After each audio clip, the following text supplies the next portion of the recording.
Yan. Hello guys. Ayan, meron tayo ditong pinagpirituhan ng tuyong hawot. So tayo naman ay magigisa nitong gulay. So yan, inuna ko muna itong bawang. So yan, mainit na talaga yung kawali dahil iniwan ko at may bumili saglit. So yan, gisa lang tayo muna sa umpisa.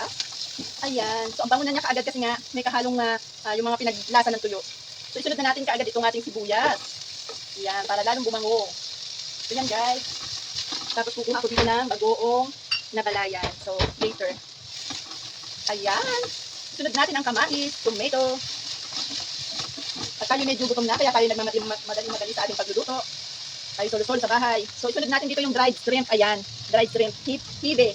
Sa Batangas hibe. Ito yung hipon. So yan ay pampalasa. So after niyan guys, susunod ko naman ang ating bagoong balayan. So ito talaga ang aking nilalahok kapag ginisang gulay para mas malasa. Kaunti na lang yung asin ilalagay natin. So yan guys, tansya-tansya lang.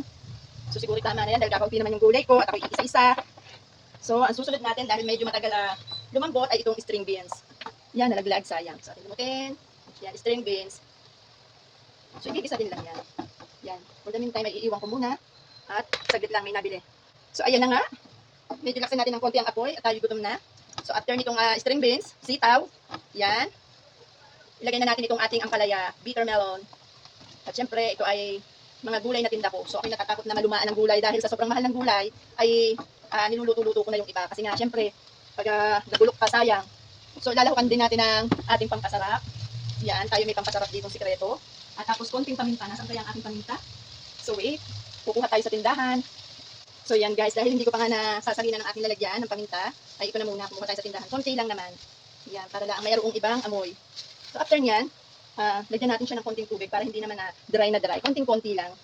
Para lang ba pampalambot sa ating mga gulay. So yan guys, napaka-healthy ng aking pagkain ngayon. So itong aking piniritong tuyo, yan guys, may tuyo na ako, kaulam itong aking gulay na ginigisa. So ihulog na rin natin itong ating kalabasa. Ayan. Yan. So iiwan natin muna yan for the meantime. At ating palalambot-lambutin.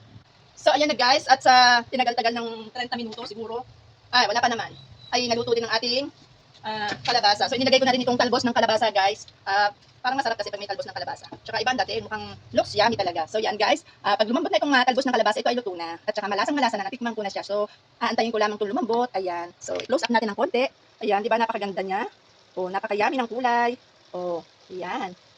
Oh, ang ganda niya, di ba? So ayan guys, paluto na. So ayan guys, luto na. So atin ang patayin ang apoy. At ating isal na. At ang tayo ay makakain na. So yan. Ako'y talagang hungry na. At medyo nauna natin ang maglinis-linis ng konti sa ating tindahan.